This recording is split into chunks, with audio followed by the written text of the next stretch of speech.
When you're listening to nothing but the best of oldies, you're listening to Magic 98.9. Thank you so much. God bless you.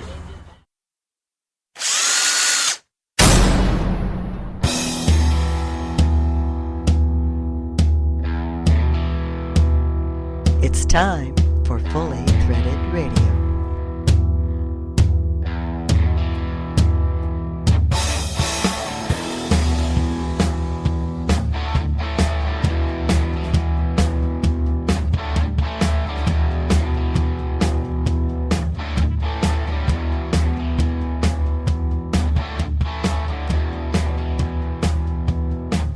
It is Fully Threaded Radio, voice of the FCH Sourcing Network. This is the Internet Fastener Talk radio show that's quickly becoming embedded in the dialogue of the fastener industry. And you're welcome to join in on the conversation right now. Thanks for clicking in, everyone. Eric Dudas here, and I'm joined, as always, by the co-host of Fully Threaded. He's the poster boy of fastener taxonomy and an all-around good guy. He's Mr. Brian Musker. Hi.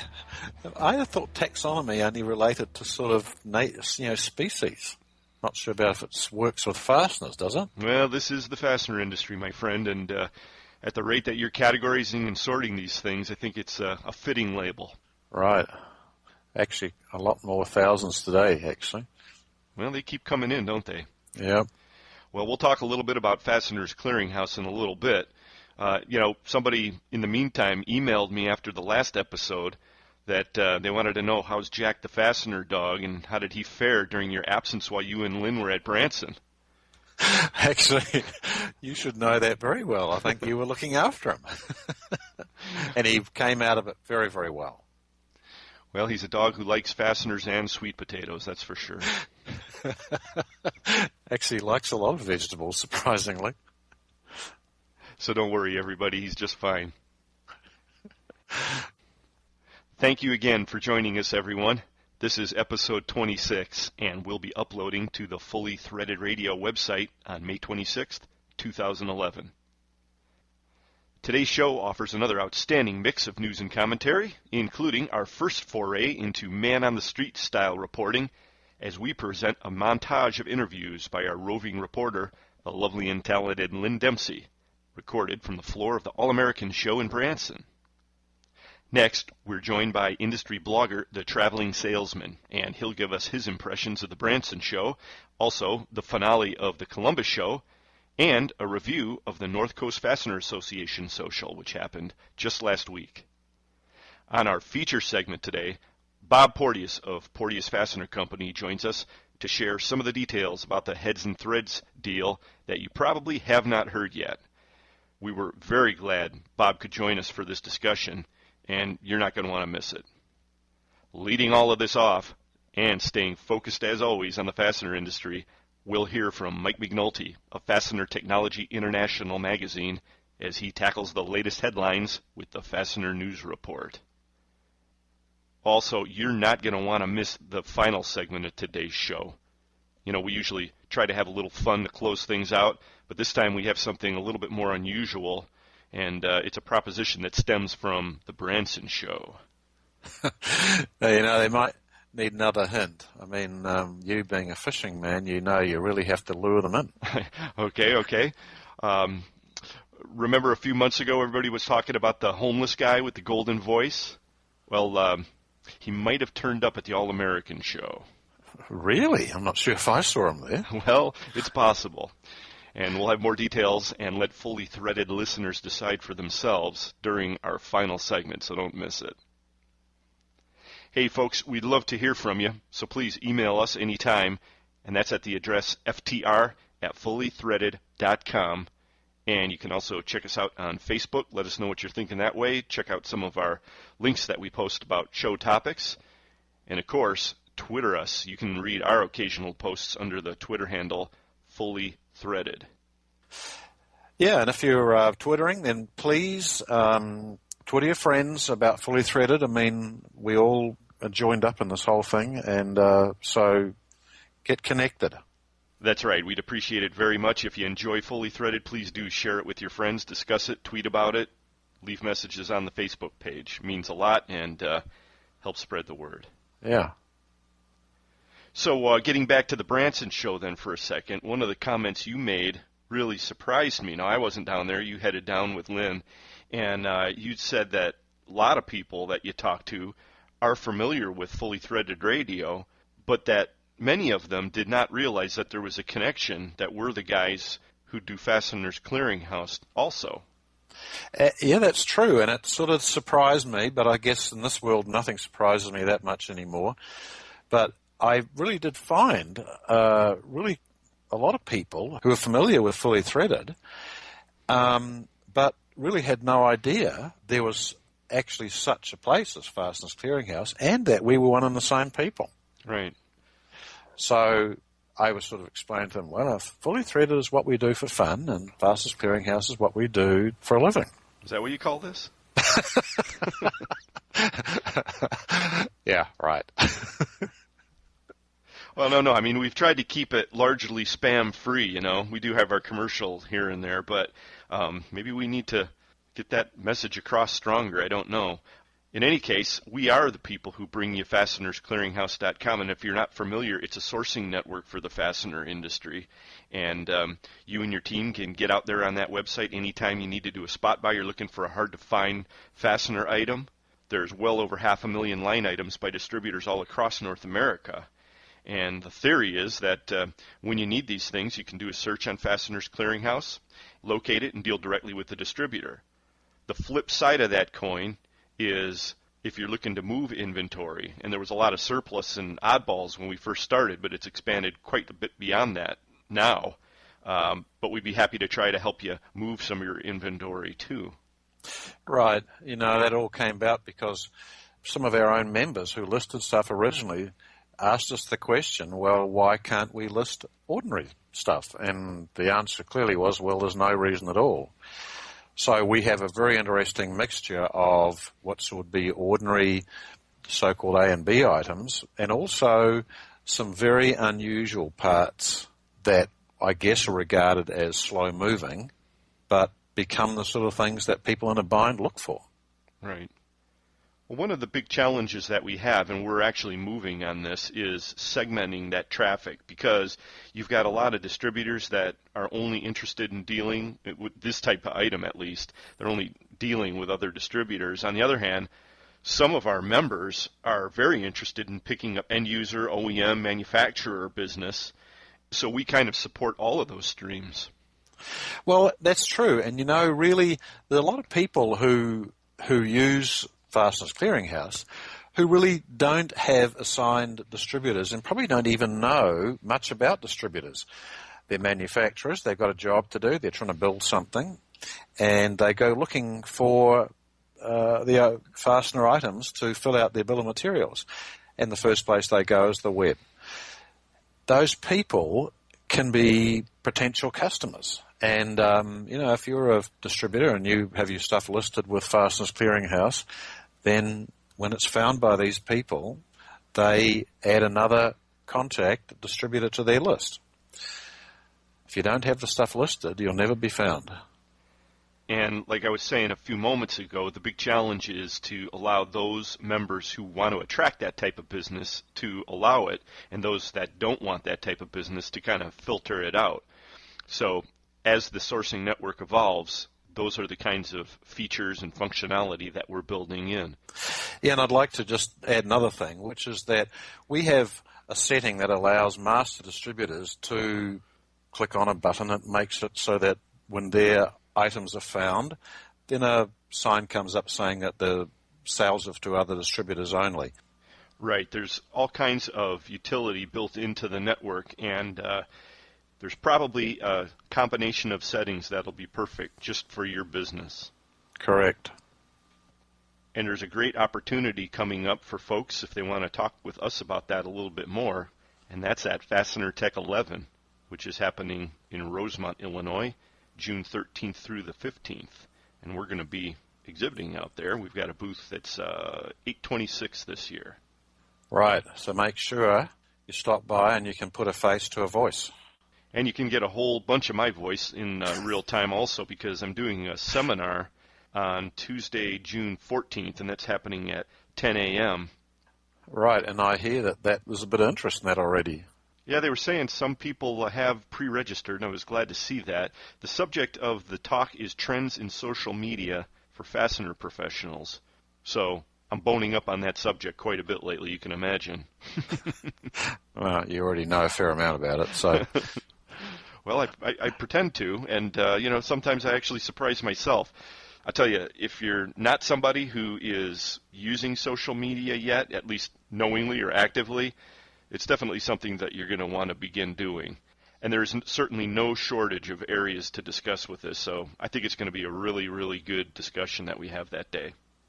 Right. It's one of these areas where everyone sort of thinks they should know something about it, but they don't. And they should learn something more, but they don't know where to learn, so this is one of the places. Well, actually, that's partly true, but it's also one of these things that's just that there's overload. I mean, everywhere you look, you're bombarded. There's 5 great ways to use LinkedIn and 50 tips for using Twitter and on. And I think a lot of people feel kind of intimidated by the subject. We're gonna try to smooth that out a little bit. And there's also probably an overall lack of pure basic practical knowledge. I mean, if you go looking to see how do you really set up a Facebook page for a company, what's the right way of doing it? Good luck, okay? Getting the real, practical, appropriate information is hard. Well, that's actually a really good point. And, I'm not going to propose to address a lot of those specifics. I mean, that would be like the endless seminar. Right. I mean, what you're saying is 100% true. In the end, there's really no substitute for rolling up your sleeves and getting a little dirty with this stuff. Correct. I mean, if you're the guy who is responsible for putting that Facebook page for your company together, I mean, that's just the case. Sorry. But in any case, this is the kind of the backdrop to the whole discussion, and I hope to see anyone who's heading out to the Fastener Tech Show at the seminar, and again, that's happening on June 14th at 10 a.m. Okay. I'm thinking one thing that might be cool, maybe you can send me some ideas. What if we did some kind of a Twitter experiment at the show? That would be good, and then you could explain to people how this really worked during your little talk. Right. Well, that's kind of the idea. I haven't quite decided on what we should do.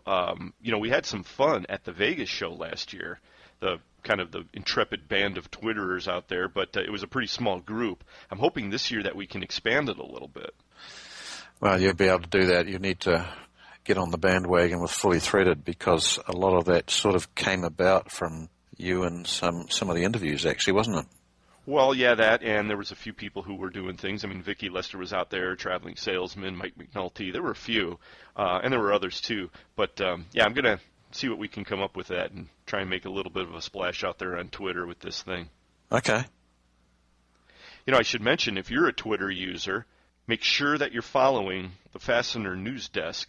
Their handle is Fastener News, and they're probably, I think right now, the most reliable stream of Fastener-related Twitter information. And if you're not sure what that means, then you better make sure to come to the seminar on the 14th. Okay. I can't see you right now, Bri, but I can sense your eyes glazing over. Yeah, I leave this up to you, okay? Thanks a lot. That's all right. Hey, there's some other news out there from Midwest Fastener Association, and of course they're the ones who are putting on the Fastener Tech Show along with Fastener Technology International magazine.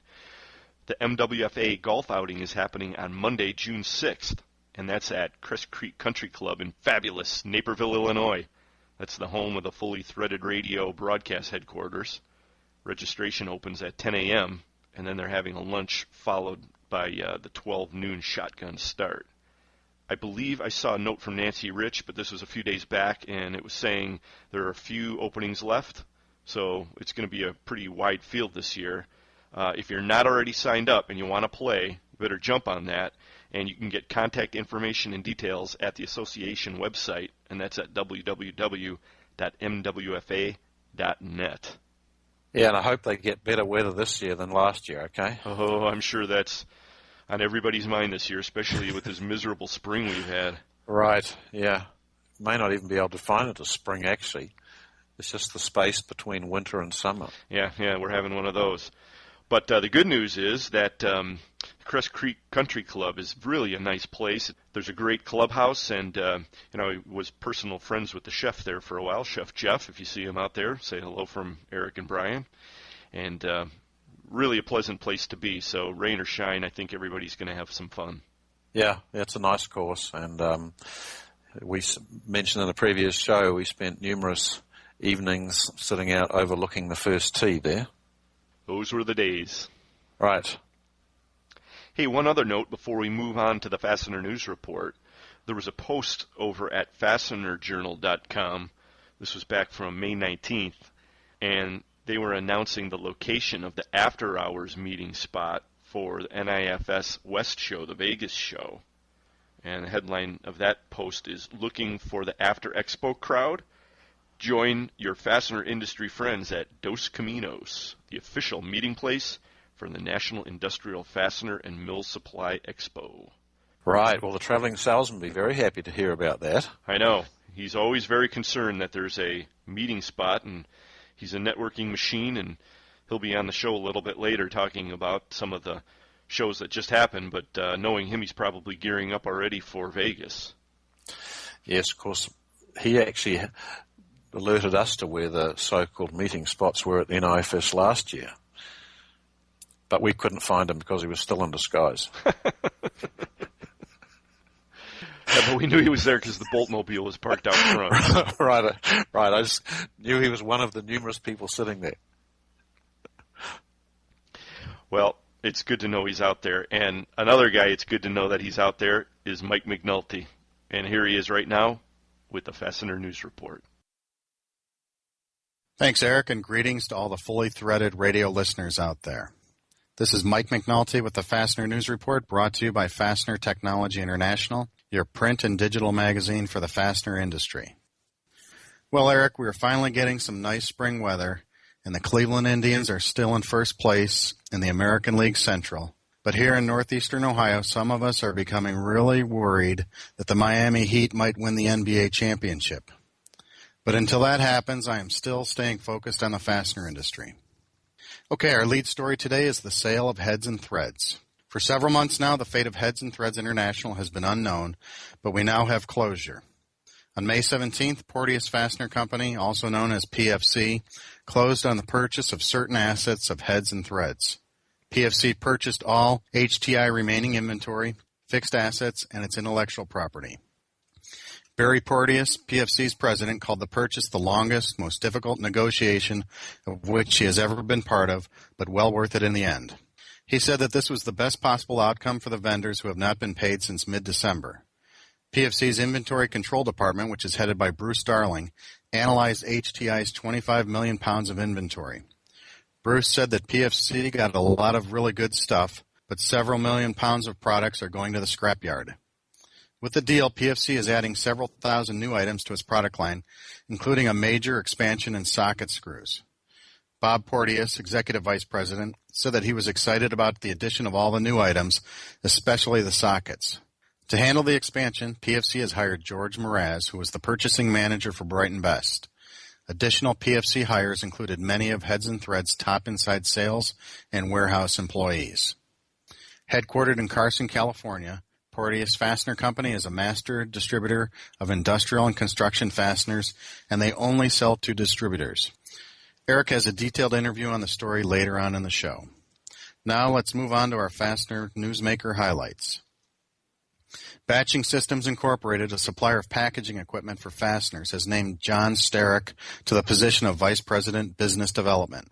John says that his industry and customer experiences will help Batching Systems increase market share across a number of industry segments. Last month, the Fastener Training Institute and the Industrial Fasteners Institute partnered to present a 2-day technical training program on automotive fastener technology. Held in Troy, Michigan, the course was created to provide a better understanding of automotive fasteners for service providers, fastener makers, Tier 1 suppliers, and OEMs.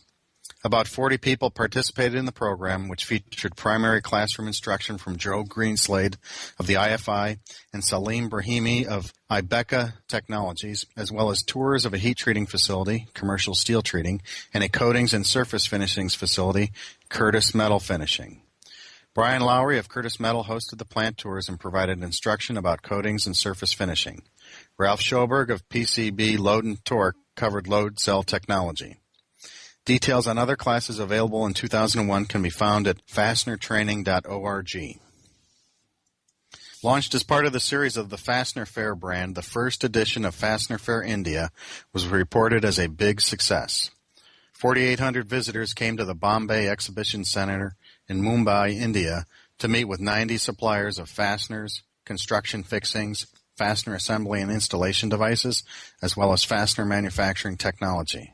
Both visitors and exhibitors praised the show, and the dates for the next Fastener Fair India were announced as April 17th and 18th, 2013.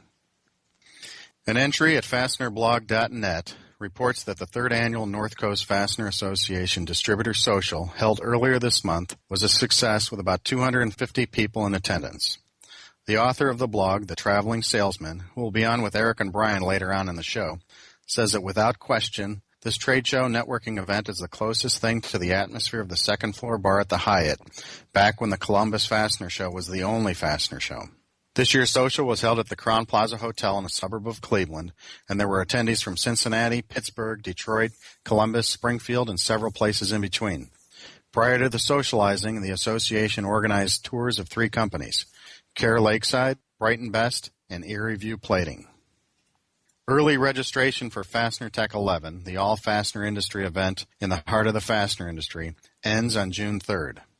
By signing up on or before this deadline, you will get into the exhibit hall and the reception for free. After June 3rd, the entry will cost $50 per person.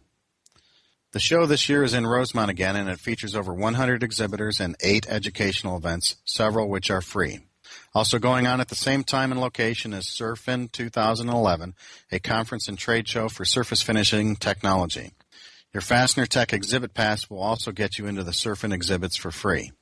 The June issue of Fastener Technology International, which is online now, has preview articles on both shows. See pages 13, 32, and 80. To register for the show, you can also visit fastenertech.com and click on the Fastener Tech logo. All right, our final newsmaker highlight is that a couple of companies are reporting expanded product offerings. Walkers now offers tab washers in many sizes and materials, and Beacon Fasteners and Components has added machine screws to its stocking inventory. Finally today, let's turn to the back page of this report where I present a personal interest story and some editorial comments. The subject this week is endangered jobs. The speed of technology developments, especially in the areas of information processing, sharing, and access, is such that it is important to consider the future of your job from time to time. Not just your specific job, but the whole class of work that you perform. The Wall Street Journal published an article by Andy Kessler on the subject a few months ago, where it identified jobs at risk as well as the types of workers that are safe and those that are in jeopardy. Kessler says that technology is eating jobs. Some are obvious and others are not. His list includes highway toll takers, bank tellers, phone operators, stockbrokers and traders, travel agents, librarians, postal workers, lawyers, paralegals, and doctors. Lots of this work is becoming automated, and the trend will continue. In our current economy, Kessler says that white and blue collar does not apply anymore. Today we have 2 types of workers, creators and servers. The creators drive productivity by doing things such as writing code, designing and making new products, creating drugs, and running its search engines. Servers, on the other hand, service the creators and other servers by providing things such as homes, food, advice, roads, licenses, news, government certification, and even haircuts. Obviously, the servers are the ones in jeopardy because many will be replaced by technology as well as changes in the way businesses operate. Kessler breaks down the at-risk servers into 5 subcategories. Number 1, sloppers are those that move things around without adding any value. Sponges are those who earn their jobs by passing a test meant to limit supply. Super sloppers are those that mark up prices based on some marketing or branding gimmick that does not add true value. Slimers are those that work in finance and on Wall Street. And the last category of servers is thieves, who are those who have a government mandate to make money and a franchise that could disappear with the stroke of a pen. Can you think of examples of workers, jobs, or organizations that fit into these categories? Are many of them government-related or old-school companies? Do you feel safe? If not, focus on creating and or adding value. This has been Mike McNulty of Fastener Technology International bringing you the Fastener News Report. Visit fastenertech.com to learn more about the fastener industry and send your news, comments, corrections, or complaints to me at mcnulty@fastenertech.com.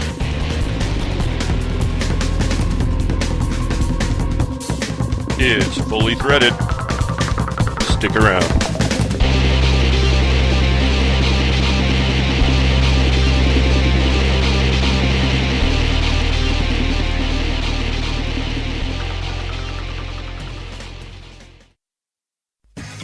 FastenersClearinghouse.com. Search and source from over 500,000 line items, all just a mouse click away and available at no charge. When the need arises, you won't find a better place to locate hard-to-find fastener inventory. It's where you need to be. This is Joe Truckee of Cal Fasteners, and Fasteners Clearinghouse works for us. This is Robert Wanzer, and Fasteners Clearinghouse works for American Imperial. This is Andy Pell from ScrewCrew.com, and FCH works for the fastener industry. Join the sourcing network now and show your inventory to a whole new market.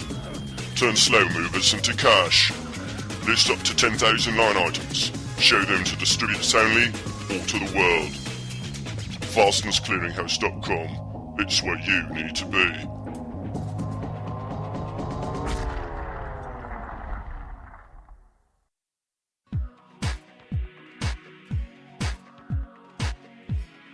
Fastener Tech 11 is the all-fastener industry event in the heart of the fastener industry. This is Nancy Rich, Executive Director of the Midwest Fastener Association, and on behalf of the Midwest Fastener Association and Fastener Technology International Magazine, I'd like to invite you to Rosemont, Illinois, June 13th through the 15th, to attend Fastener Tech 11. This year marks the 30th fastener show the Midwest Fastener Association has produced. This year's Fastener Tech features seminars, meetings, and activities, including the premier trade exhibition in the Midwest. This event will also include the all-industry reception, which is open to all exhibitors and attendees. Also this year, Fastener Tech will take place alongside Surfin', the annual trade show of the National Association for Surface Finishing, which offers free admission to Fastener Tech attendees. For details and registration information, please visit www.mwfa.net or www.fastenertech.com. If you attend only one industry event this year, make it Fastener Tech 11 in the heart of the fastener industry.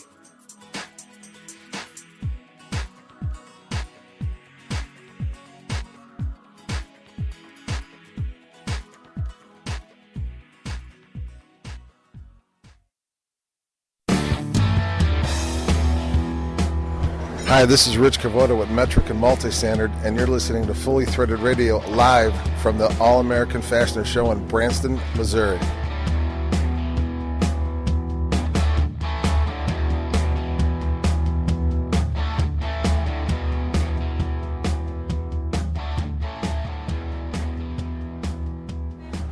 Hi, this is Lynn over at the Branson Show, and I am talking to two people, and here they are. Hi, I'm Dee from All American Washerworks. And Gunnar from All American Washerworks. Okay, and so tell me, what do you like best about the show? We like that it's all USA manufacturers and distributors. It's all American manufacturers and distributors, which is what the country needs right now. I think right now we're doing a good job starting to promote our products being made in the country, and we need to keep on doing that. All right, this is Lynn over at the Branson Show, and I'm with Mary Jane Carr from Stelfast in Dallas, Texas. And Ted Neiman from the branch manager in Atlanta, Georgia. And I must say, it seems like you guys have been having a great show here in Branson. Yes, we're getting to see a lot of the Midwest customers that we normally don't get to see, so it's been a very productive show. What did you like best about this show, Ted? I think it's the intimate setting and the down-home people, and everybody's really enjoying it, and it's a tremendous opportunity. And we're looking forward to tremendous growth. I think there's nothing but upside for this. That's absolutely great. Can you tell me, it's a great show, but there's always ways to improve it. Any suggestions? Word just has to get out. Yeah, more advertisement, more word of mouth so that we can get more vendors and attendees here. Great idea. So, will we see you next year? Yes, I think we will be back. We were looking forward to coming back next year. Mm-hmm. And that's Ted and Mary from Stelfast Incorporated. Thank you. Hi, this is Lynn, and I'm over here at the Branson Show, and I am talking to Peter von Kulmthout.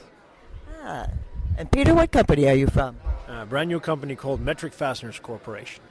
And what brought you here to Branson? Well, basically, as a brand new company offering metric fasteners, we believe in regional shows to get our name out and to make a lot of contacts with regional players, which we believe are very difficult to find at the big nationwide shows. And we believe in regional shows. So we heard about Branson being all-American, and, well, it caught my attention, and here I am. And how are you enjoying the show? I like the atmosphere, very positive feelings here. People are very warm and friendly. We're getting a lot of positive feedback from people here, a lot of resellers who are very interested in our product. So, I can only say it's a good start, and I think this can become a very big show. So does that mean we'll see you here next year? I think the way things are going, you will, yeah.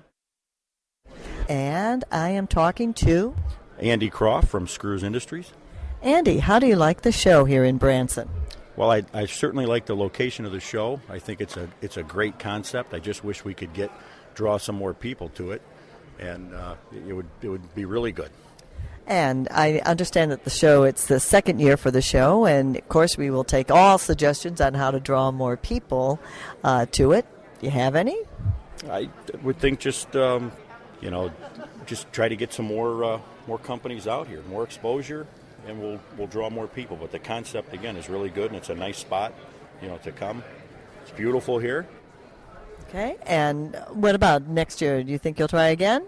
We get more advertising out? I think we'll keep coming to it, as long as they have it, and again, just hoping it gets bigger and bigger.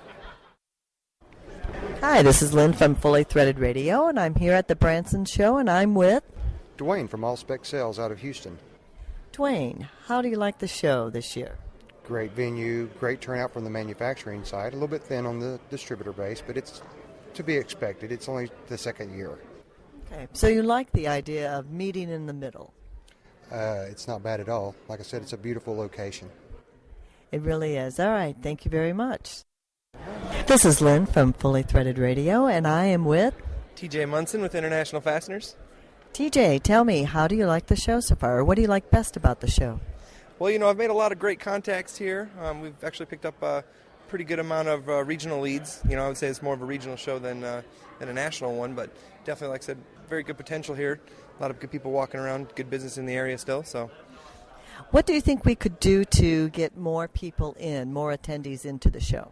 The one drawback right now is the lack of distributors. I think a real good idea, maybe free beer and wings, something like that. You can probably pull every distributor within a 6-hour radius or something like that. I never thought of that. That is a very good idea. What do you think about next year? Will you be returning? Yeah, definitely. Like I said, this is a great area. We're looking to grow into up into this market, so I think we'll definitely be returning next year.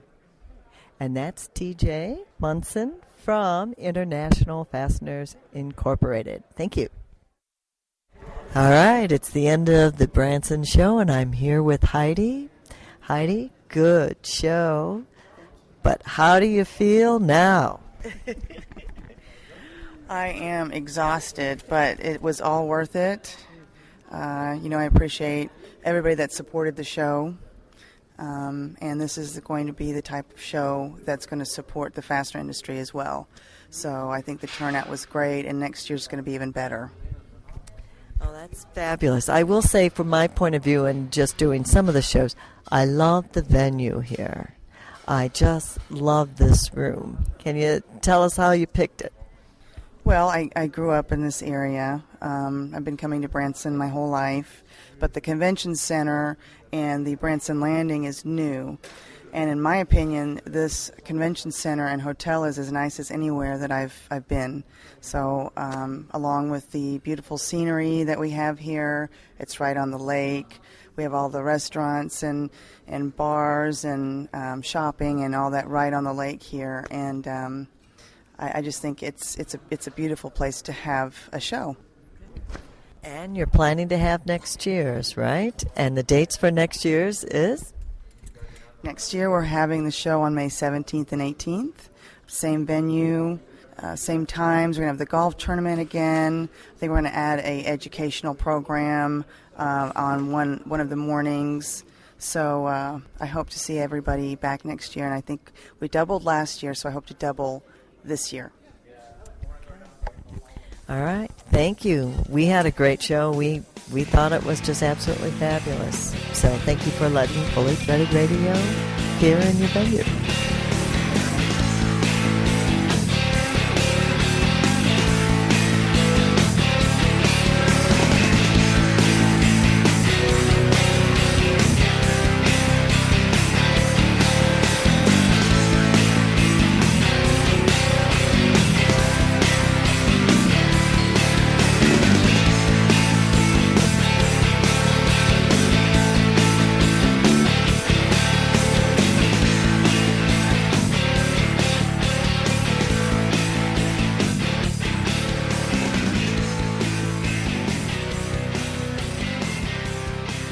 Just wrapped up 3 big events in the fastener industry, the Columbus Show, the Branson Show, and also the NCFA Social.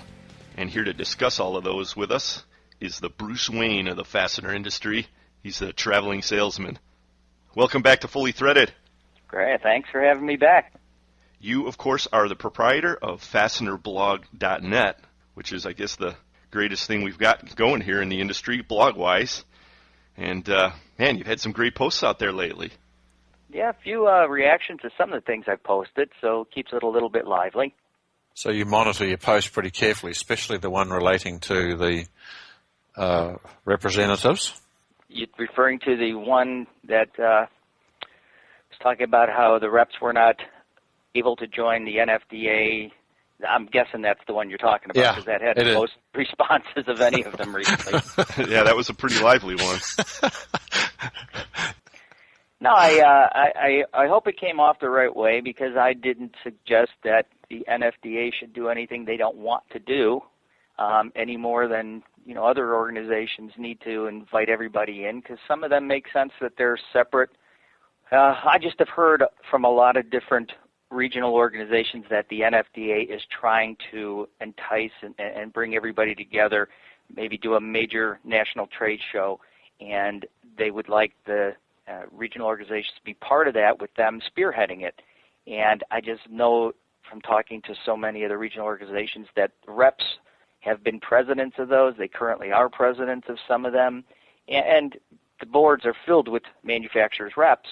And the NFDA not letting reps join, that's fine. I can understand it at some level, but I just don't think you can be the uniter of the industry if you keep people out of it, especially when the groups that you're trying to encourage to join you is filled with them. So it's just an awkward position for them. We want your group in, but we wouldn't have you individually in. It just struck me funny. No offense, no, I don't think they should do what they don't want to do, but it's just an awkward invitation. So you're thinking it's sort of a little bit similar to the, was it one of the Marx brothers said that, or was it W.C. Fields says he wouldn't belong to any organization that would actually have him as a member? I did think of that line somewhere along when I was reading the post on the blog, and I thought of that line specifically. So. Well, one of the great things I thought was, regardless of where you come down on that, is it was just an excellent post, and it got a lot of participation. It's great to see.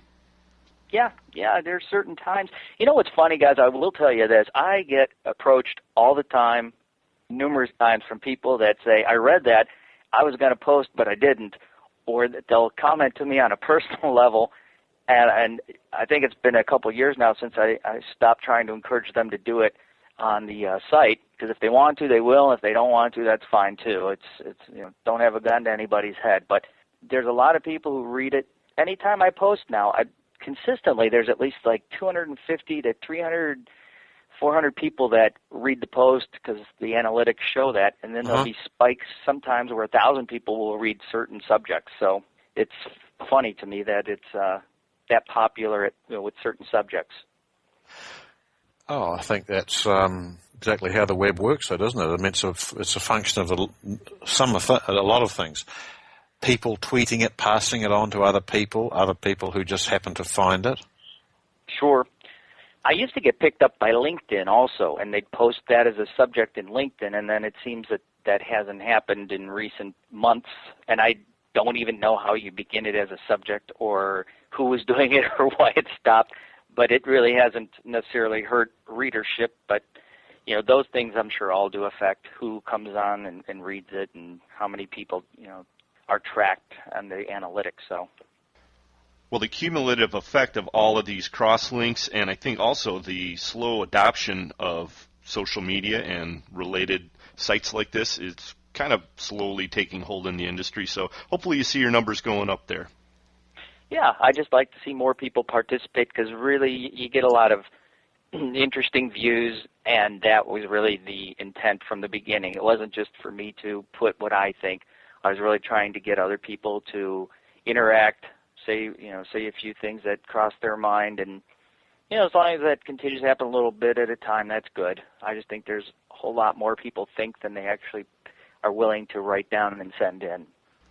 I was reading an interesting survey the other day. I believe it was from Forrester Research, and they suggested that about 30% of users are actual contributors, and the other 70% are simply consumers of some of this curated information. So it's definitely a one-sided equation at this point, but the trend is slowly shifting. More and more people are contributing, so that's the good news. Yeah. And maybe people are frightened that if they put a name to a contribution, then their bosses will see it or something like that. I mean, you can't tell quite what people are thinking about this. Well, I'm going to tell you guys a little secret. My name really isn't Traveling Salesman, and that's why I use that name so that people don't have to put their name. But that still hasn't caught on either. I never would have guessed that. I always thought you were the Traveling Salesman. Well, it's not my baptismal name, though. I just want to share that with you. Well, lucky for you, you have the ability to cloud men's minds in the aftermath, and they have no knowledge of actually meeting you in person at events that we're going to talk about, such as the NCFA social that was out there the other day. I know you were there, but I have yet to meet anyone who actually saw you. That's true. I was in disguise. I was hidden as a tree. Oh, I thought it would have been like Zorro with the cloak drawn over your face so no one could actually see it. No, I just went with the tree Okay. off the corner. Well, let's talk a little bit about the shows that were just wrapped up. And let's start with the Columbus show. You were out there. That happened April 26th and 27th. Of course, we all heard the news in the aftermath that it's being discontinued. That is the Columbus show. What was your take on the show? Brian and I, neither of us were there, and you were our eyes and ears. Yeah, it's funny. A lot of people who attended this show, and even last year's, complained at how poor the attendance was compared to past years. And I don't think, Mike McGuire and Jim Bannister were fooled by anything. They knew when they started Vegas that would be a very attractive place to go for a show. And sure enough, they're smart men. They picked a great spot, and that's why Vegas is thriving. And they had to know that would hurt the Columbus venue. Given that Columbus had been a great show for so long, you don't want to insult that show. I think they realized it was time. The attendance was down, and people just were not supporting that show. It had lived its life, a very, very fine, good life, but it was time to move on, and they realized it, and I give them credit for that. I'm not trying to milk it one more year, and I know they had contractual obligations to run the show so many years, which is, I'm sure, part of running shows. You have to commit to a certain amount of shows to get a certain facility or the rates they needed, and they tried, but it just was not what it used to be. Right. We had a little bit of coverage on that on the last episode, and Mike McGuire was on, and he pretty much echoed what you just said. Despite all that, though, was there any kind of a theme in evidence at the show that you picked up on? A theme in what regard? Well, was there something people were talking about in specific, or was it just what was happening? It was pretty small. I mean, I think when you get some people from the industry together, there's always some good things that can come of it. People would be speculating about, who was going to buy out the Heads and Threads assets, and just even competitors talking amongst themselves, just seeing how they see business. So I'm sure there were some good things that were accomplished there, but I really didn't see a theme. I just sensed that everybody knew that the end was near, and you couldn't help but notice it because it just wasn't very well attended, and that's unfortunate. That people were talking, geez, I wonder if they'll do this next year. Right. Okay, well, hey, fair enough. We've got the message on that one, and I guess we'll talk about the Vegas show coming up in a little while, so everybody will look forward to that one. Let's move on to the Branson show. That happened on May 12th and the 13th. You were out there, and of course, Brian, you and the lovely and talented Lynn Dempsey were out there as well. What were your impressions, guys? Go ahead, Brian. What did you see? What was your impression? Well, I think there needed to be a few more attendees,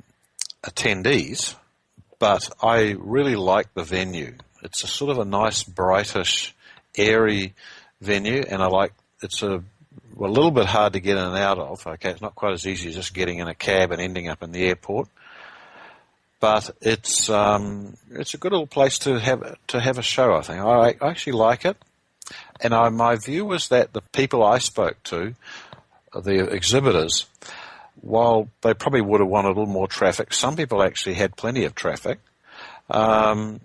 They were pretty positive about it, actually. I would echo that. I thought they need more distributors to attend, as does any trade show, because that's really what it's all about. Yeah. I remember in the past, people used to complain about getting to Columbus, and this is really maybe even before Vegas was an option. And I would hear people complaining, it took me, 2 flights to get in here, and it cost me this much money. But you'd still come there because a lot of the distributors were there. I think Branson has got a lot of suppliers rooting for it. They really would like to see this succeed. It kind of gives you something in the middle of the country. Of course, with Columbus not going to be held, next year, that might help the attendance at next year's Branson show. I think a lot of people were thinking that. Yeah, and that would be good because I think the exhibitors really, if you go around and talk to them, they really like this show.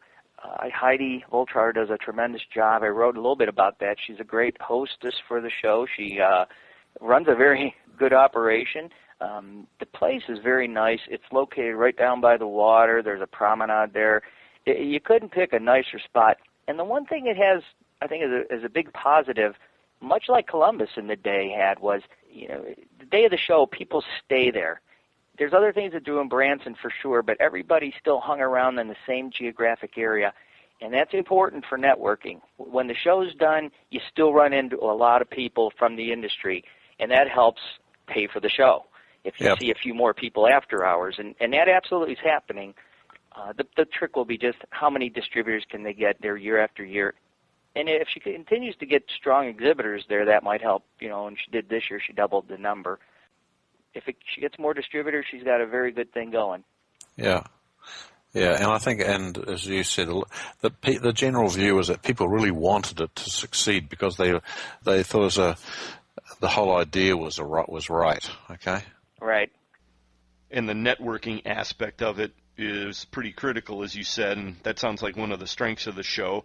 And speaking of that sort of a format, the NCFA social that happened just recently on May 19th was another event that you attended, and I heard that was really a success.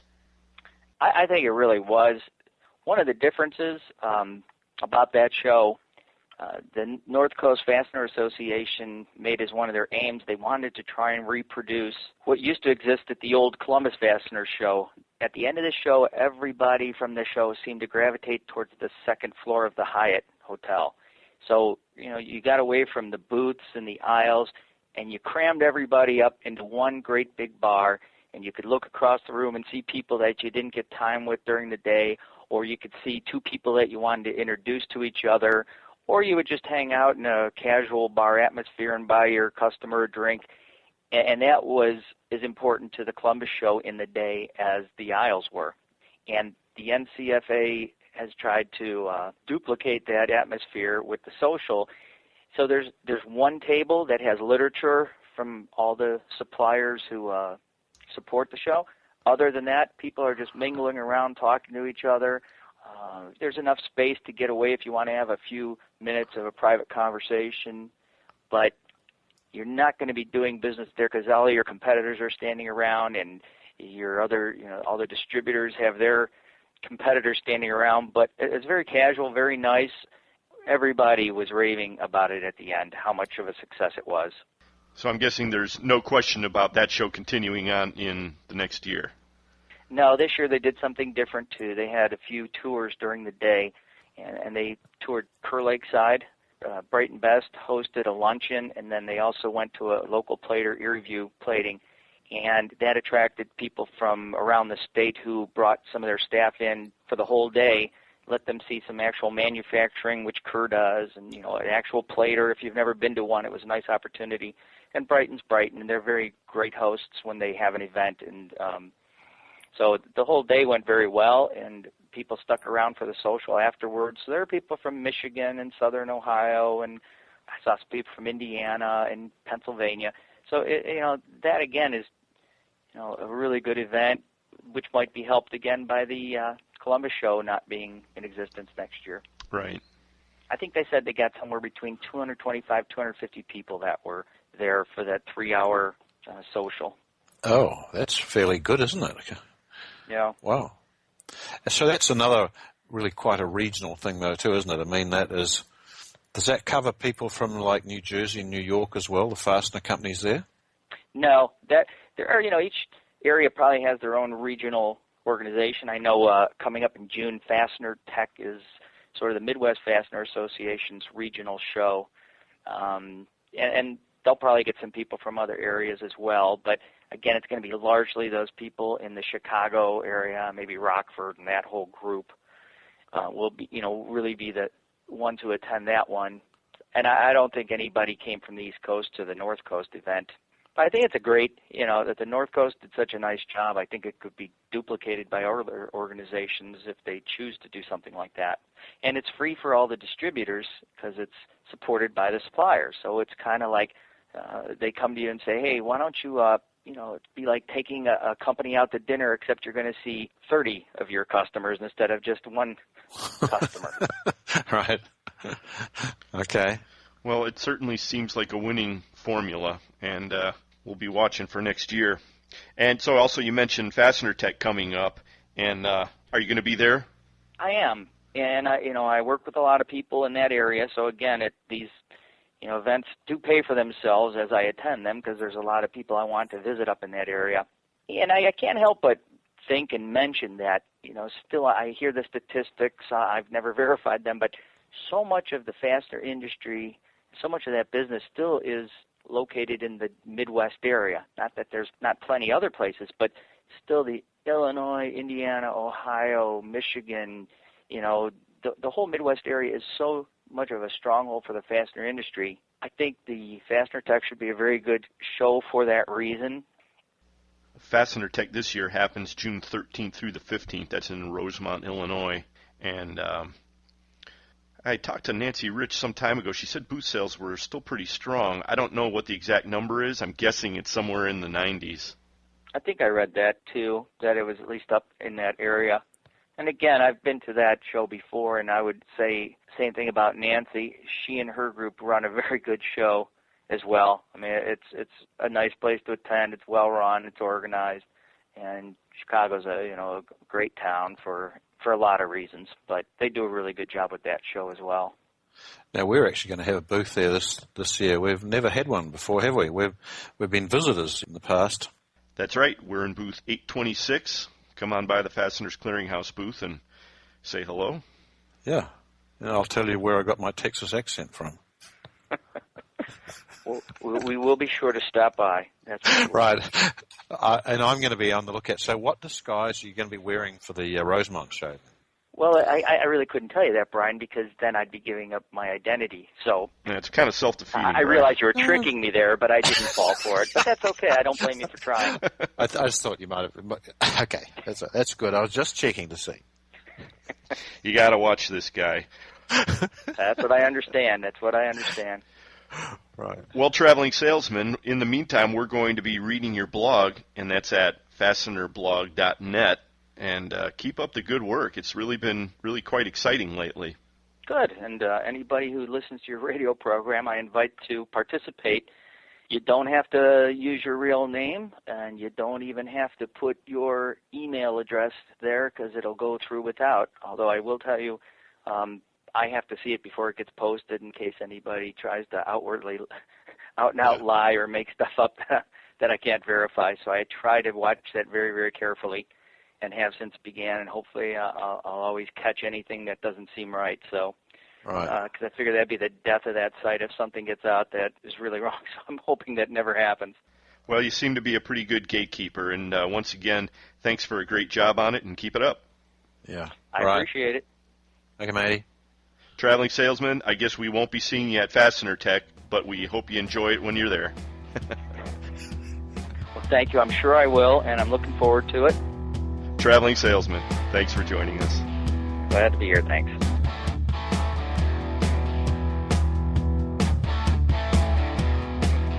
Bob Porteous joins us to talk about heads. Coming up next on Fully Threaded.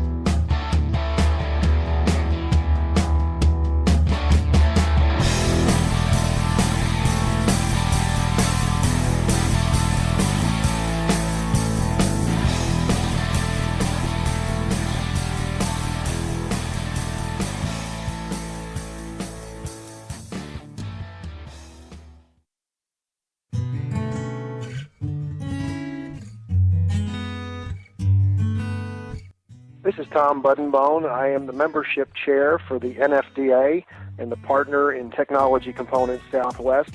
I'd like to invite you to consider membership in the NFDA. Some of the benefits to membership include tremendous industry networking, business education via the Institute for Trend Research, economic insights with the quarterly trend reports from a service that's provided to us, global perspective when buying and selling all over the world, tremendous benefit in information sources from Asia and Europe, gives you an opportunity to strengthen your relationship with other members, both suppliers and distributors. We offer an annual meeting that has ESPS session, which are a series of 30-minute scheduled meetings with existing companies you do business with, and more importantly, for companies that you don't do business with and want to learn a little more about. Our goal is to gain new members, both distributors and associates or manufacturers and large importers. And we also want to invite back those that have dropped out of NFDA in the past due to some of the economic issues of the past couple of years. It's a great association with great members. Please take a peek at www.nfda-fastener.org, or you can call the office for NFDA at area code 312-673-4900. Thank you again, Tom Buddenbone with Technology Components and the NFDA.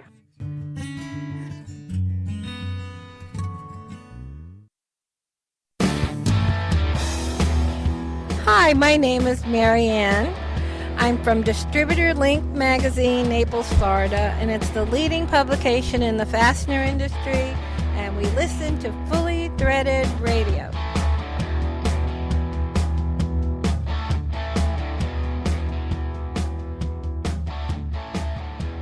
The most dramatic story at the top of the fastener industry headlines lately has been the fall of Heads and Threads. Last week, word came out that their assets have been purchased by Porteous Fastener Company. Joining us now to discuss that subject is Bob Porteous. Thanks for joining us, Bob. Thanks, Eric. Good to be here. Now, before we get too far into this, I just have got to ask you, at this year's Vegas show, the rumors were swirling that there were talks about a merger between Porteous and Heads, and of course that was all put to rest. In a few months, everything was quiet. Was there anything to those rumors? Well, Eric, it's funny. I heard the rumor that we were buying heads, and then I heard the rumor that Brighton Best was buying both of us. So there was quite a few rumors running around, and it always seems that around the Fastener show, that's kind of when rumors start about acquisitions and all that. But actually, this time around, there was a little truth in that. We had been in negotiations with the owners of Heads and Threads for a while, and in and out of negotiations, I should say. And at that particular time, we kind of felt like we were moving along in a direction that was going to bring us together. We almost thought maybe we would have something to announce by the time of the show, but talks kind of broke off after that. And then they resumed again, kind of towards the end of late November, early December, and so anyway, it ended up all coming to fruition. Barry, I wish he was here to talk to you as well, but he worked very hard on this for well over 6 months trying to put this thing together, and unfortunately, it went into receivership, but we ended up with the assets and the inventory and a lot of good people out of the Heads and Threads organization. So we're very happy. Well, thanks for that background. A lot of people were wondering. Now, the official press release is available on the Porteous website. That was released actually on May 17th, and folks can see that at your website, which is www.porteousfastener.com. And the release is on your news page. One question that I know comes to the forefront, and that is how this whole deal left the HTI suppliers. Can you comment on that at all?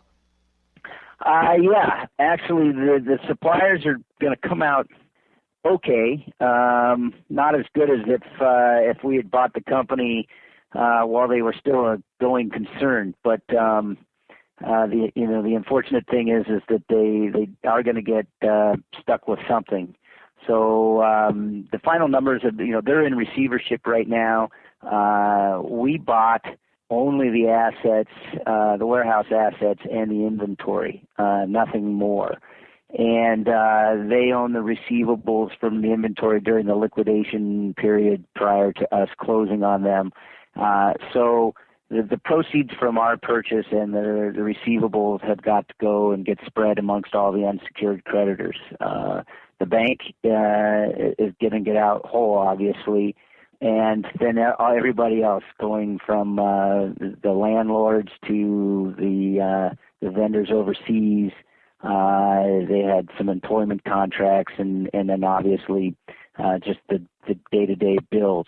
Will all be divided up amongst divided from the proceeds that are left after the it is wound down. So anyway, it looks like they'll do okay. I mean, if there is a silver lining to anything, the capital partners who owned them before, they had a personal note back in that they had to put back into the company in 2009, and they don't get anything. And so it was really kind of their doing that made this whole thing go down. So I guess it's fitting that they don't get to share in anything that the rest of the vendors and all that who really had nothing to do with Heads going out of business. So that's a positive thing, I guess, from our perspective.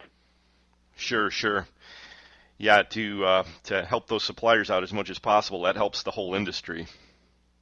Yeah, it does, Eric. And some of them took a very big hit. They, I think, Heads and Threads had been in business since the 50s, and had been kind of a cornerstone of the American importers since that time. And we'd have all kind of grown up together, I guess, the companies, the factories overseas, our company.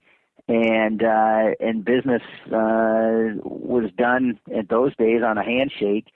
We all grew very comfortable with each other, ordering. We had some terms, and the vendors would get paid, and there was never any kind of an issue or concern until this happened. And then all of a sudden, I was talking to one vendor, and it was like reality hit. They're like, gosh, we should put this stuff on a boat and ship it to you, And basically, we have no security at that point. We've just, we've given you terms, the product's moving in your direction, and we're just hoping we're going to get paid. And we assumed we'd get paid in the past because we always did.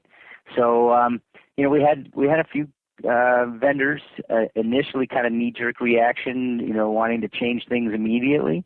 We had to assure them that, what was happening with Heads and Threads wasn't happening with the other importers, or at least with Porteous Fastener Company. And so, I think that it might have an impact on the way that importing is done in the future.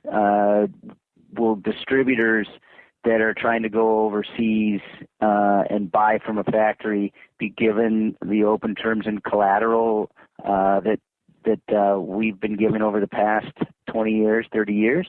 I'm thinking that that's probably not the case. I think they're going to be a lot more cautious with people that they don't know. So it'll be, the relationships and all that will be that much more important going forward. Interesting. That might be yet another barrier to entry for would-be importers. It could be. It's going to be about relationships.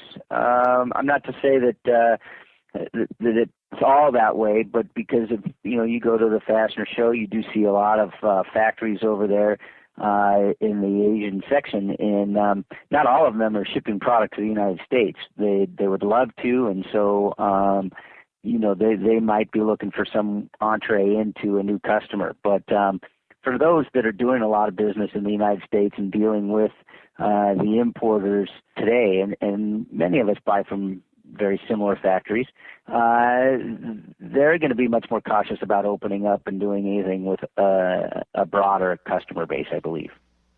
Right, makes sense. Well, let's swing back to a comment that you made a few moments ago about the assets that you actually did purchase from HTI. I presume the name Heads and Threads is going away. What about the locations? Are you actually going to assume any of the former Heads locations, or are they also just going to go away? They're all going to just go away. I mean, we have physical footprint in every city that Heads has a branch in today. So we have about 30 days actually to consolidate all of the inventory and assets and get them out of those buildings and close them down.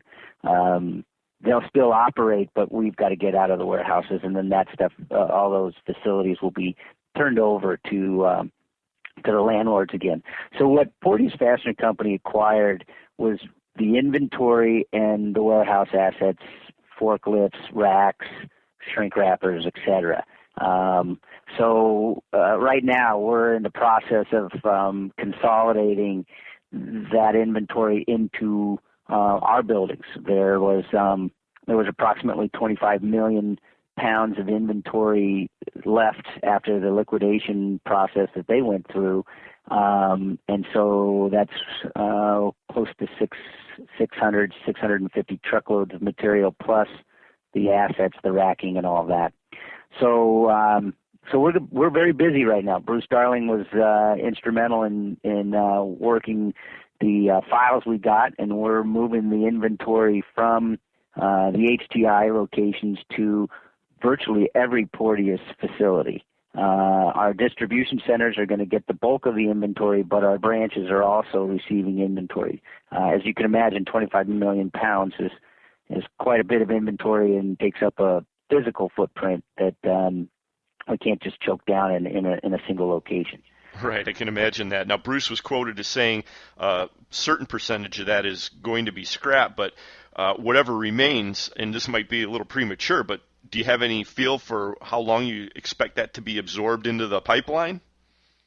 Well, a lot of it, there's a lot of commonality. There was a tremendous amount of commonality between PFC and HTI. They had some categories that they were stronger in historically, and we've got all the sales information for the last 5 years that we can use to determine what categories that they were selling that they might have had a better market share than we did, or categories that they were stocking that we did not, that we are going to continue to stock. So we've already made some determinations in some categories that we will be stocking going forward, and then we have already started to beef up our purchases on categories where we think that we were a little underbought based on what their sales projected to be. Absolutely, and obviously one of those strong ones is going to be the socket business. Everyone wants to know, is Porteous getting into the socket business now? Well, we have been in the socket business for a while, to a lesser degree than some of our competitors, but the short answer to that is yes. If you recall, HTI in Las Vegas had their big announcement was a socket screw supply. It was going to be their socket screw answer to Bright & Best. There was a lot of inventory that had been purchased just prior to the end of the year that they had received. So there's a good inventory of socket screw product. We're absorbing that, and we're placing backup orders for that. We plan to be in the socket business in full force by late summer, early fall, and have a very broad line. We've taken it very seriously. We've actually hired a lot of very good people out of the HTI organization, salespeople primarily, because of the relationships that they have in their local markets, and so we wanted to be able to capitalize on that. We didn't hire very many of their back office people, but one person we did hire, George Mraz, who's down in the Southeast. He's in the Atlanta branch. He'd worked for Heads. He was in their sourcing department. Prior to that, he was one of the main director of purchasing for Bright & Best before they were acquired. So he's got a good knowledge of the socket business, knows a lot about what Brighton did prior to the new owners acquiring them, back when Perry owned them. So he's a big part of our entree into the socket business, and we're going to beef up our inventories, as I said, expand our line and package bulk plated sockets and some of the specialty things that Brighton has been known for to carry that the other importers have not expanded into. So we'll be very much a force in the socket business come the fall. Well, that sounds like another great opportunity to emerge out of this whole deal for Porteous, Bob. Thanks for explaining that. I wonder, kind of on a more philosophical basis at this point, if you could comment on maybe your thoughts on what actually happened to Heads, and not necessarily from the standpoint of throwing any torpedoes at them, but really I think people are curious about what may be happening to the whole importer model. I mean, does this speak to that question at all, in your opinion? It does, in a way, I think. Competition is a good thing. Too much competition is a bad thing. And when you have too many competitors, and most distributors will agree, if they're in a city, they've got quite a few competitors there locally. You've got to figure out something to differentiate you from your competitors. I think Heads had lost that. They got into first off, they were owned by financial group, so they looked at their inventory completely differently, and rather than an asset, they saw it as kind of a liability and a way to take some money out of the company when times were good. There are a lot of items that importers stock that a distributor needs today, but they don't need a very big quantity of that item. And those are those C&D items that we all have to buy. And when we buy a production run, we could be buying a year or 2 years worth of that inventory and have to hold on to it for the distributor base that we supply. If you start to shorten up that line and decide you're only going to carry the A's and B's, well, then you're not much different than you're not bringing a whole lot of value outside of just having the stock available. People can go around you and use a broker if they have the finances to be able to do so. But also, every distributor or importer has those same items, so it comes down to price.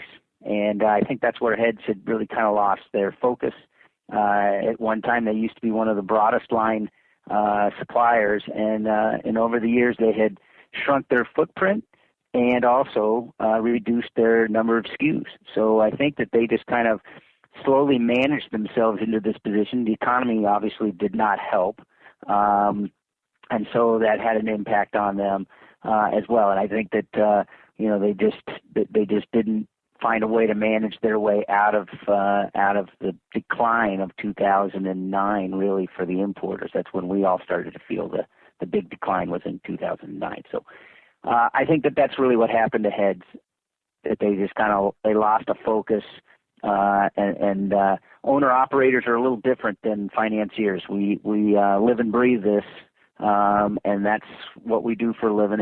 And so we're very focused on making sure we're positioned and in the right place for when the economy turns, and it now has. And so we're very optimistic for the future right now. Well, that's good to hear. Now, you did mention earlier in that comment competition, and of course a new strong competitor is in the field now. Does the current field have the strength to sustain itself as is, or is there going to be another shakeout? I don't know. I know there is a new entree into.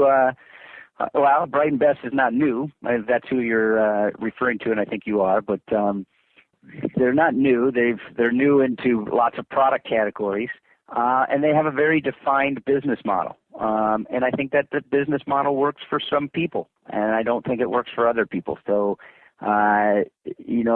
we all find our place and how we fit in the market. Porteous is big on relationships, and as I said, we hired some very good people from Heads and Threads because they had strong relationships, and we think that's very important. I mean, there's a lot of business that can be conducted electronically. But there's also a lot of times when you need to be able to talk to somebody because whatever it is you're trying to do just doesn't quite fit in the box.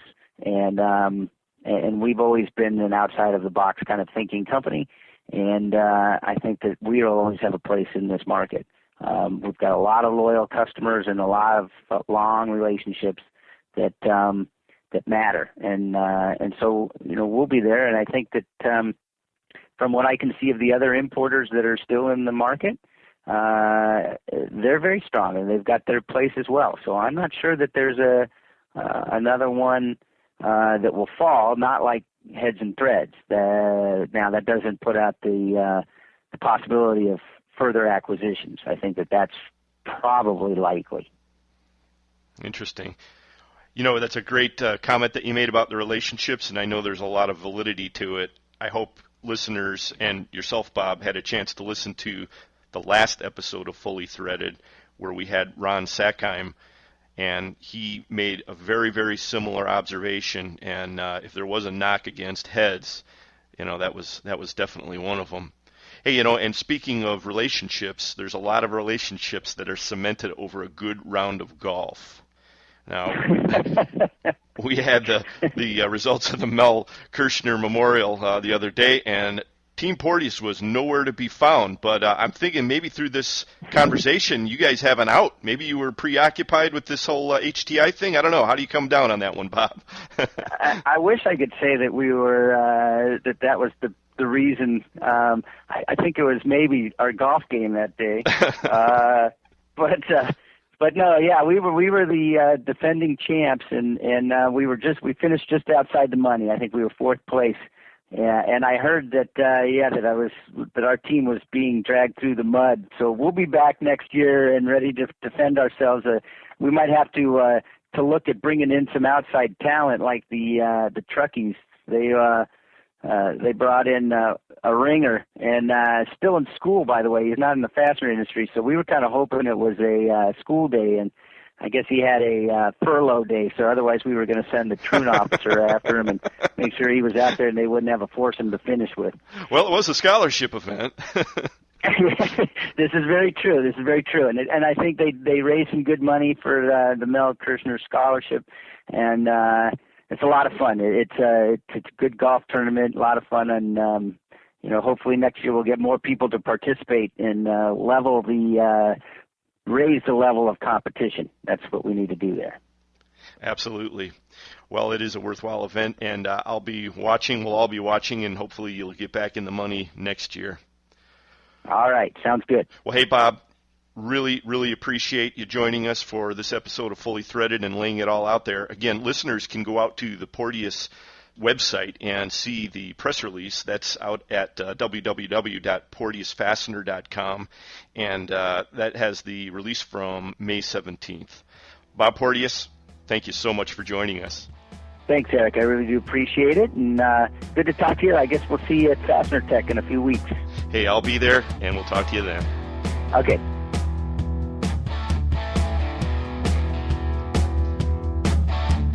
Which Chad was in attendance at Branson.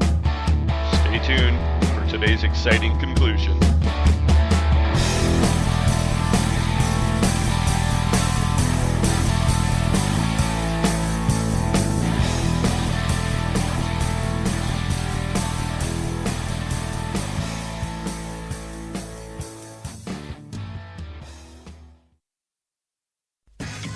FastenersClearinghouse.com. Search and source from over 500,000 line items, all just a mouse click away and available at no charge. When the need arises, you won't find a better place to locate hard-to-find fastener inventory. It's where you need to be. This is Joe Truckee of Cal Fasteners, and Fasteners Clearinghouse works for us. This is Robert Wanzer, and Fasteners Clearinghouse works for American Imperial. This is Andy Pell from ScrewCrew.com, and FCH works for the fastener industry. Join the sourcing network now and show your inventory to a whole new market. Turn slow movers into cash. List up to 10,000 line items. Show them to distributors only or to the world. FastenersClearinghouse.com. It's where you need to be.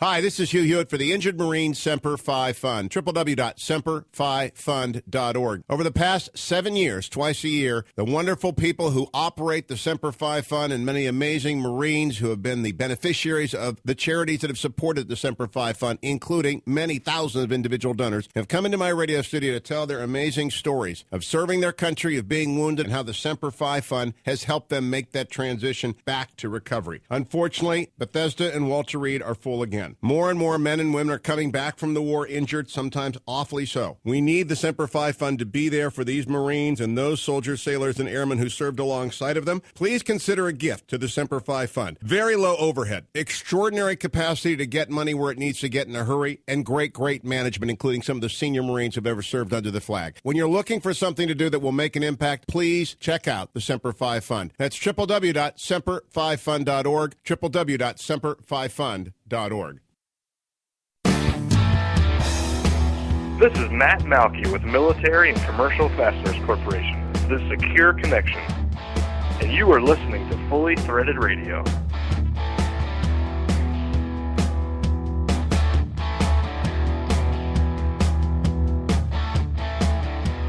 Brian and Eric, streaming at you from the blowtorch of the fastener industry. Fully Threaded Radio. Except no substitutes. There are none. That's true, actually. Right. Well, it was great to have Bob Porteous on, and boy, what a bunch of insights. I don't know where else we could have got those, other than maybe Barry. Right. I mean, that's why we have Fully Threaded Radio, isn't it? Yeah. You know, I was thinking back to the Vegas show, and I remember all those rumors swirling around at the time, and you just have to wonder. I mean, you could see why people would want to keep the wraps on things, but somehow a little shred of information got out, and then it was swirling around. I mean, everybody was talking about something cooking with heads and Porteous. Remember that? Right, I remember, and then everyone was making sure that they never mentioned it in public. Yeah, well, there were many hushed tones. Right. You heard it quietly in the bars after the days of show. Well, what would a fastener show be without a couple of rumors, you know? Right. I heard the rumor, it was whispered to me. I was standing next to a tree, and then I realized the tree was the traveling salesman in disguise. He's got to get a couple of new disguises, because, I know. These trees that quietly move and whisper are really sort of passé now. Well, I didn't hear the one that Bob mentioned that Brighton was rumored to be purchasing both heads and Porteous. That would have been quite an atomic feat in the industry, huh? Right. Yeah, that would shake up a lot of people in the industry, here and overseas, actually. But it didn't happen, and looks like the smoke's clearing a little bit, and Fully Threaded listeners are that much more informed. As usual. I'm glad we got the interview with Bob Porteous. I met him at the Fastener Tech a couple of years ago, and he gave me a great description of really what is not black oxide, what people commonly call black oxide, but really is just the finish on a natural finish on a bolt that's been heat treated. I remembered that. It was great, and he clearly had a great knowledge of the industry. Well, he's a giant of the industry, and it was very good of him to join us, so thank you, Bob Porteous. Yep. Also, Traveling Salesman, thank you for contributing with your show rundown, and, of course, Mike McNulty from Fastener Technology International magazine. We should also extend a special thanks to the lovely and talented Lynn Dempsey for recording all the great interviews down in Branson. You have quite a reporter there on your hands, Bri. That's right, and she had a lot of fun doing it, actually. Well, she sounded really, really good. Yeah. Thanks all you in Branson for participating as well. We've got a couple more clips that we'll be using in future Fully Threaded shows, so if you didn't hear your interview or your promo that you did, stay tuned. And we'll remind everybody once again, please do email us if you can, anytime at the email address ftr@fullythreaded.com. Check out our Facebook page for miscellaneous links and background information, and you can definitely communicate with us that way. Also, watch for our Twitter posts under the handle Fully Threaded. Yes, and you can subscribe to the Fully Threaded podcast from Fully Threaded Radio. If you've got a BlackBerry, you do it from your BlackBerry itself, and if you've got an iPhone, you click on the link and it will set up iTunes, okay? It's all very easy. And if you don't have those, then you can just click on the green button and start listening on your computer. Which is probably how most of you are doing it right now. We were talking with a lot of people lately about the new media, on-demand media, and it seems like the word is spreading. But really, folks, tell your friends.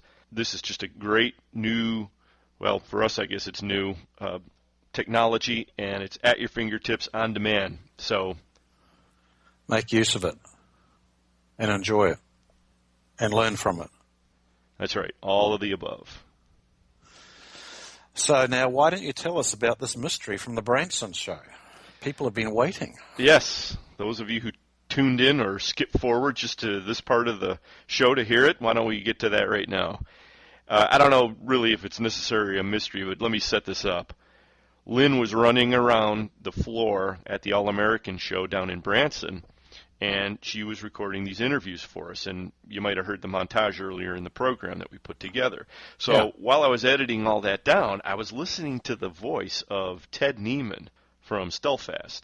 And, he's one of these guys, I've heard his name many times, good things about him always.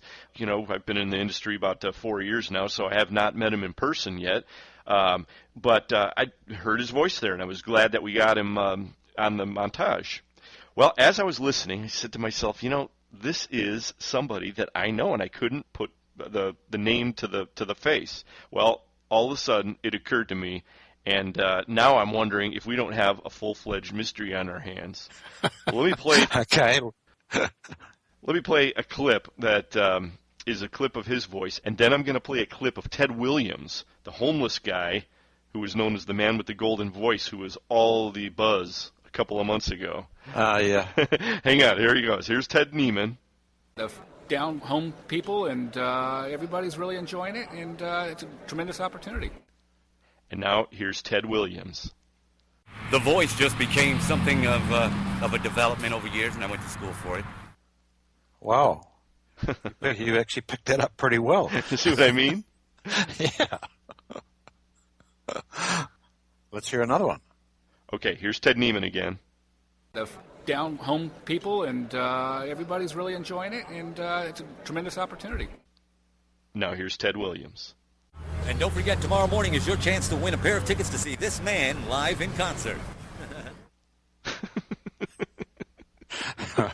Okay. So now I got to ask you, I know you weren't with Lynn at the time, but did you see any characters stumbling around the show floor that kind of looked like a cross between Jimi Hendrix and Osama bin Laden? No, I didn't. I didn't see anyone like that. But I suppose anyone could make that comment. Well, I was going to be a brain surgeon, but drugs and alcohol got in the way, and I ended up filling up potholes and roads. Well, that may be true, but, not Ted Neiman. That's true. And not that I would cast any aspersions on people who fill up potholes.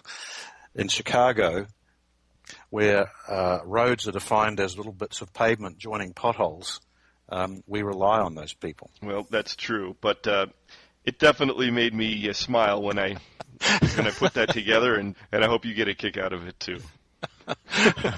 Right. I hope you apologize to Ted Neiman. Well, I hope to have the chance soon, and we'll try and get him on the show and get his comments on that. All right. And with that, why don't we put episode number 26 in the can? Right. For Brian Musker, this is Eric Dudas. Thanks for listening, folks, and we'll talk to you next time.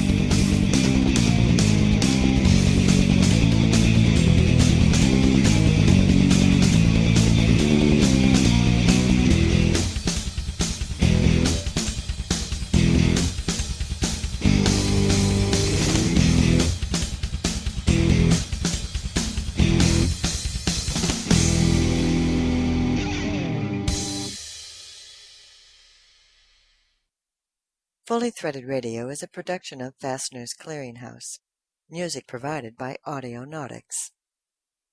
I can't think of anything else to say at the moment, okay?